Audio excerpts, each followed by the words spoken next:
Hey guys, and welcome back to my channel. So today I am going to be trying a totally different style of video. I'm going to do a reaction video.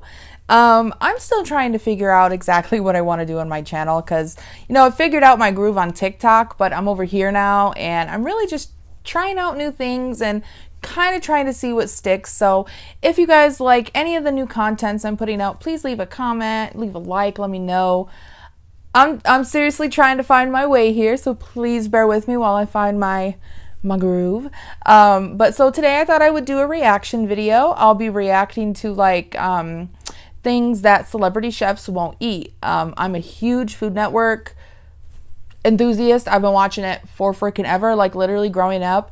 My parents would go to the store, come home from work, and they would know if I was the one watching TV because it was always on Food Network. Always. Like, seriously, my parents could walk through the door and go, Bridgette, you better turn that off because we're going to turn on our show. But yeah, so I wanted to try this out. So we'll see how this goes. My entire apartment complex is without internet right now. Apparently, the person that provides our internet didn't want to be with our complex anymore, so they're trying to find a new provider. So I don't have internet, so I'm recording on my phone, and I had to use my laptop's webcam, but I don't have internet on my laptop, so I'm gonna make do with what I have right now, but I really want to start uploading on a regular basis for you guys. So also I wanted to put out there that we are over 100 subscribers, so thank you for that. I honestly didn't even think we'd get to 100, so I'm interested to see where we go. And I also wanted to say thank you to everyone on TikTok. We hit 20K just a couple of days ago, so thank you. I am just so ecstatic about the growth we're making this year and can't wait to see where 2021 takes us. So with that, let's go react. All right, so with that, let's go ahead and press play on the video using my phone here. They may be the ultimate foodies, but celebrity chefs are more like us mere mortals than you would believe. You would probably never classify a well-known chef as a picky eater, but even the most famous celebrity chefs have foods they just... Yes, I would 100% say that they're picky eaters because they have such... What's the word I'm looking for? High palates? Not high palates, exceptional. I don't know. Let's just press play.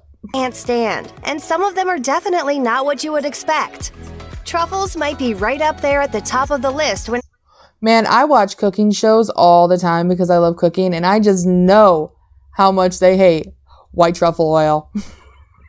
Comes to classy foods, but truffle oil? Given that it's not made from real truffles, not so much. Gordon...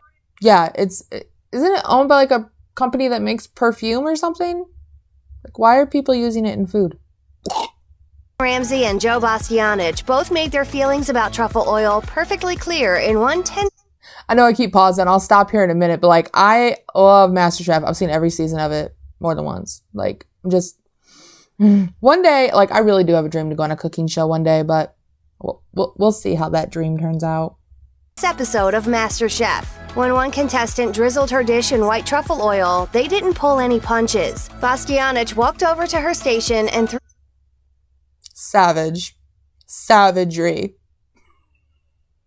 the cylinder of truffle oil in the garbage after saying any restaurant who had it on the menu wasn't worth it. Ramsay called it one of the most pungent, ridiculous ingredients ever known to chef. They're not the only ones that refuse to have anything to do with truffle oil. Alton Brown once told Grub Street, truffle oil sucks. And when Today asked Martha Stewart what Alton Brown is so blunt. I love it. was on her naughty list, she had this to say. Oh, I would never use truffle oil. Oh, never. It's bad. They've done many studies on truffle oil. It's synthetic. It's fake. It's horrible. It clings to your taste buds. It's a hideous...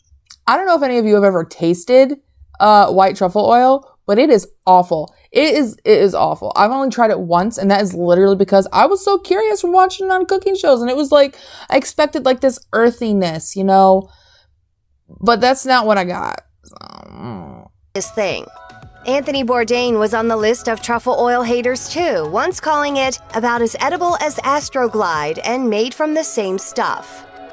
It's an old joke. The customer asks the server, "What's the soup du jour?" and they respond, "The soup of the day." According to Gordon Ramsay, though, the soup du jour isn't actually a laughing matter. It's one of the items on a restaurant's menu that he absolutely wants nothing to do with. When Town & Country asked him what he recommended never ever ordering at a restaurant, he had this bit of wisdom to offer. Ask what yesterday's soup du jour was before today's special. It may be the case that it's the soup du month. I've worked on a lot of different, like different areas of like food service, like delis, restaurants, fast food, kitchens. And I will say that is actually accurate for a lot of places.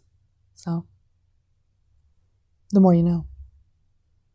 The idea of getting something served up that's been reheated and reused for days suddenly doesn't sound so good. The idea of soup of the day makes it sound like it's going to be super fresh, but take it from Ramsay. You should probably follow in his footsteps and opt for something else. Every so often, we hear something about our favorite celebrity chefs that really serves to remind you that they live. I'm so happy that they're including this. I love this show so much. So much. In an entirely different world. Take Mary Berry. She's written more than 70 cookbooks and made the world fall in love with her on the Great British Bake Off. But if you think that after a long day of filming she might grab some takeout on the way home, you'd be mistaken. On James Martin's... Now that woman's got class. She's classy.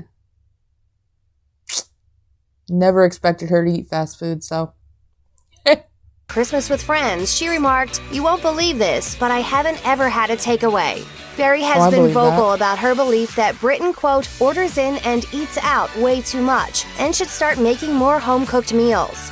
It's entirely possible she's the only person in Britain who's never ordered out for a pizza, a curry, or even fish and chips. And according to The Telegraph, that's not just a shame, it's a sign that she's missing out on an entire section of British cuisine and culture. Store-bought mayonnaise is weird. It's shelf-stable, but... I don't like mayonnaise. There's only a few things that I don't like. Mayonnaise is one of them, unless it's in something.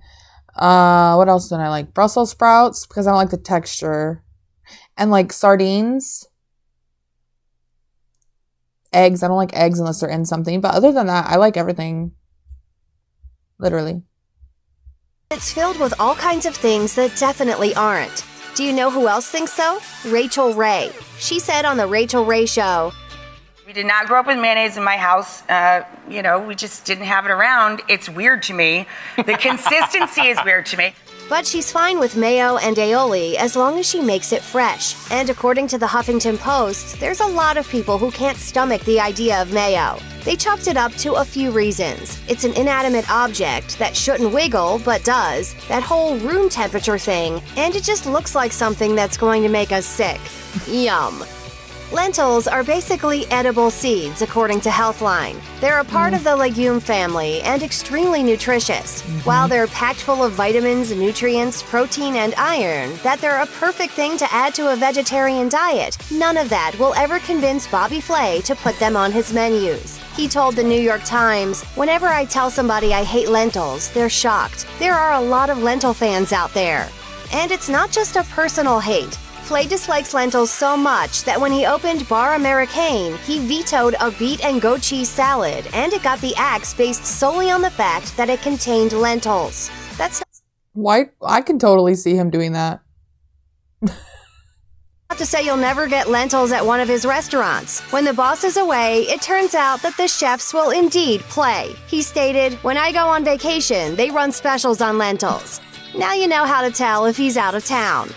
Carrots might seem like an odd thing to swear off, but according to the New York Times, it's one thing that Alex Garnaschelli wants absolutely nothing to do with. She stated, This might be an unpopular opinion. I also watch everything on Food Network, but I don't like her. I don't like Alex. I don't like her. Sorry. There's not very many people I don't like, but I just don't like her. But yeah.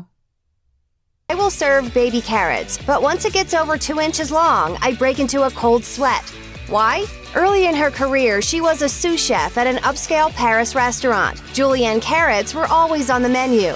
Like, always. Permanently. And that meant she was responsible for julienning a lot of carrots. It's understandable how little carrots might be something that she'd never want to see again. She said, "Now I have a panic attack when I see shredded carrot in a salad." It doesn't matter how much of a foodie you are. Everyone keeps a few frozen pizzas in their fridge for those nights where they just can't. They're quick, they're easy, and if you happen to have some extra cheese and toppings...